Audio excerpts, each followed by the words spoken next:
Assalamualaikum warahmatullahi wabarakatuh. Alhamdulillahi rabbil alamin, wala aqibatu lil muttaqin, wala udwana illa 'alal zalimin. Asyhadu an la ilaha illallah wahdahu la syarikalah, wa asyhadu anna sayyidana wa nabiyyana Muhammadan abduhu wa rasuluh la nabiyya ba'dah. Amma ba'du.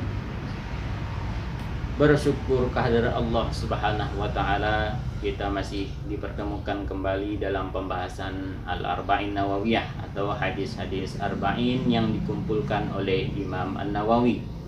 Pada pertemuan sebelumnya kita sudah membahas hadis yang ke-11. Pada pertemuan kali ini kita akan membahas hadis yang ke-12 dari Al-Arba'in Nawawiyah. Hadis yang ke-12 ini diriwayatkan oleh Abi Hurairah, ya. Sebelum kita membahas hadis ini, menerjemahkannya maupun menjelaskannya lebih lanjut, marilah kita sama-sama membacakan surah Al-Fatihah yang ditujukan kepada muallif kitab ini, yakni Imam An-Nawawi. Ila hadratin Nabil Mustafa sallallahu alaihi wasallam wa ala alihi wa azwajihi wa zurriyyatihi ajma'in, wa khususan ila ruhi muallif Imam An-Nawawi. Al-Fatihah. A'udzu billahi minasyaitonir rajim. Bismillahirrahmanirrahim. Alhamdulillahi rabbil alamin, arrahmanir rahim, maliki yaumiddin, iyyaka na'budu wa iyyaka nasta'in, ihdinas siratal mustaqim, siratal ladzina an'amta 'alaihim ghairil maghdubi 'alaihim waladdallin. Amin. Qala al-musannif rahimahullahu ta'ala, nafa'ana Allah bihi fid dharain, amin. Hadis yang ke-12, ya. Al-haditsus tsani asyarah, ya. Hadis yang ke-12.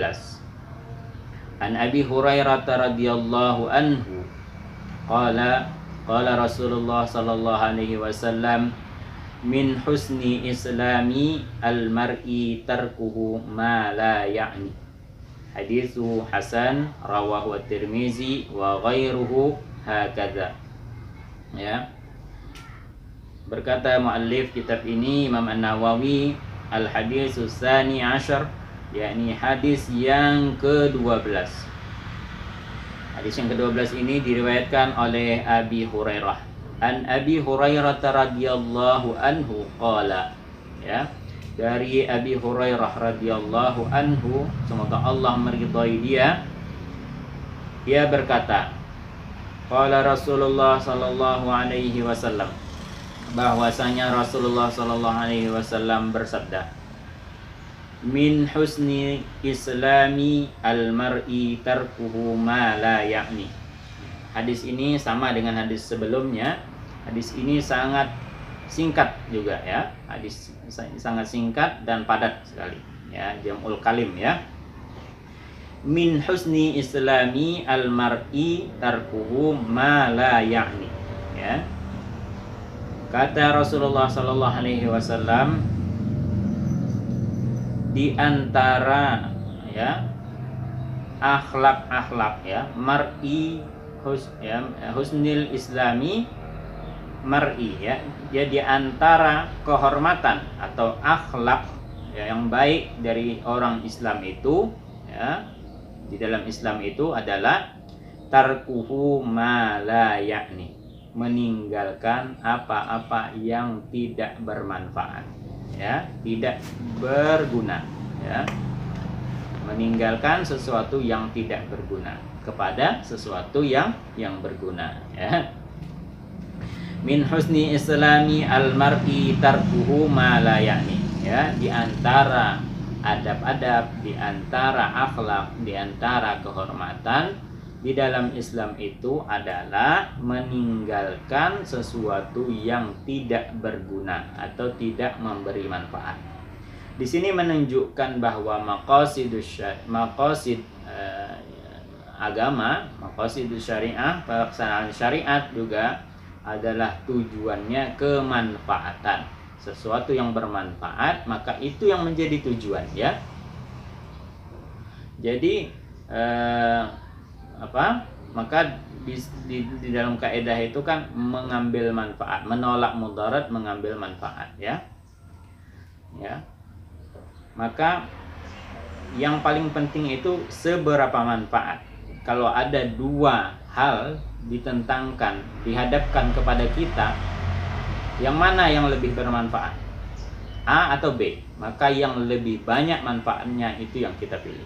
Nah, ini kaidah di dalam agama, ya.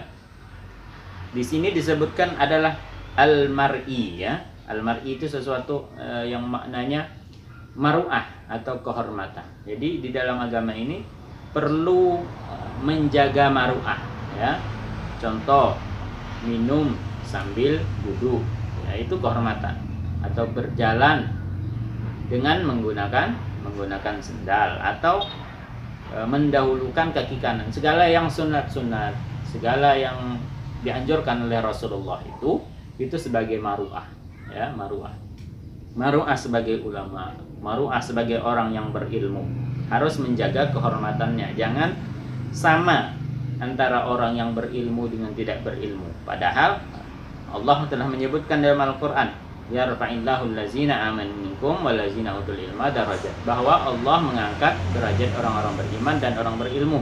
Jadi tidak sama antara orang-orang yang berilmu dengan tidak orang berilmu. Ditunjukkan dari maru'ah, dari cara berpakaian, dari cara berbicara, dari cara berperilaku, itu yang membuat dia bermaru'ah, ya, bermaru'ah. Jadi kehormatan itu penting bagi orang yang Islam. Jadi tinggalkan apa yang tidak bermanfaat, ya. Tinggalkan yang sesuatu yang melalaikan, ya, sesuatu yang melalaikan. Memang dunia ini ibun walahwun, ya. Dunia ini permainan dan senda gurau, tetapi jangan pula kita terlalu terlena, ya, dengan kehidupan dunia yang hanya sementara, dunia yang fana ini. Jadi cari apa yang bermanfaat. Apa yang bermanfaat itu terutama kalau kerjakan apa-apa yang wajib, ya, kerjakan apa yang wajib, ya, dan diisi pula dengan amal ibadah. Bisa jadi dengan pekerjaan yang halal, bisa jadi dengan belajar atau menuntut ilmu. Nah, ini sesuatu yang memberi manfaat, ya, atau berbuat baik kepada orang lain, ya. Nah, itu.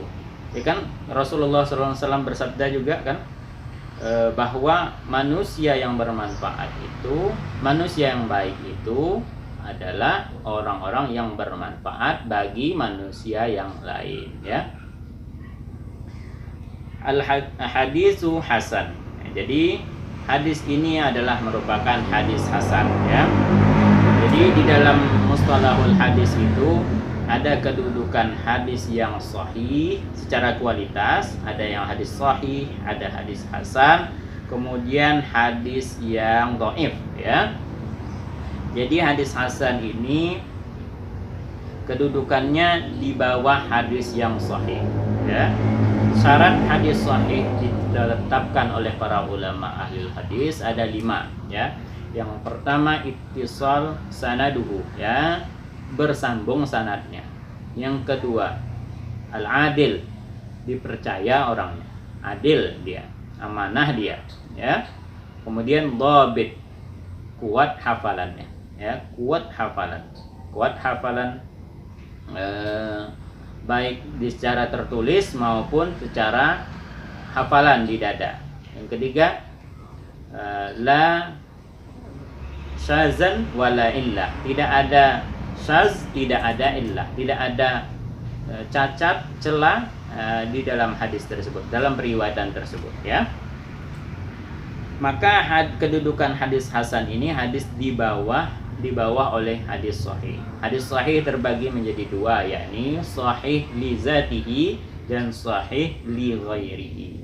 Kemudian ada hasan terbagi juga menjadi 2, hasan li zatihi dan hasan li ghairihi, ya. Jadi istilah hadis hasan ini baru populer, baru masyhur ketika pada zaman At-Tirmizi, ya. Hadis yang bernama At-Tirmizi. Hadis ini diriwayatkan rawahu At-Tirmizi. Hadis ini diriwayatkan oleh At-Tirmizi. Menurut penilaian Imam At-Tirmizi, hadis ini hadisnya hasan, kualitasnya hasan. Kenapa hadis itu disebut dengan hadis hasan? Karena dia tidak memenuhi kriteria yang ada pada hadis sahih yang 5 tadi. Jadi kekurangannya terutama adalah karena perawinya, ya, anfulan sampai ke atasnya, ada salah satu dari perawi ini yang lemah, ya, dobitnya lemah karena hafalannya lemah, atau hafalan dobit kitabannya atau dobit sadrannya lemah, ya. Dobit kitaban betulisannya bisa jadi salah, atau bisa jadi hafalannya rusak, hafalannya keliru. Nah, ini bisa. Itu yang membuat status kualitas hadis itu dari sahih menurun menjadi hasan, ya. Jadi hadis hasan ini hadis yang tidak memenuhi kriteria hadis sahih. Namun masih bisa kemungkinan hadis ini hadis yang sahih li ghairihi, ya. Sahih yang li ghairihi menurut ulama-ulama yang lain, ya.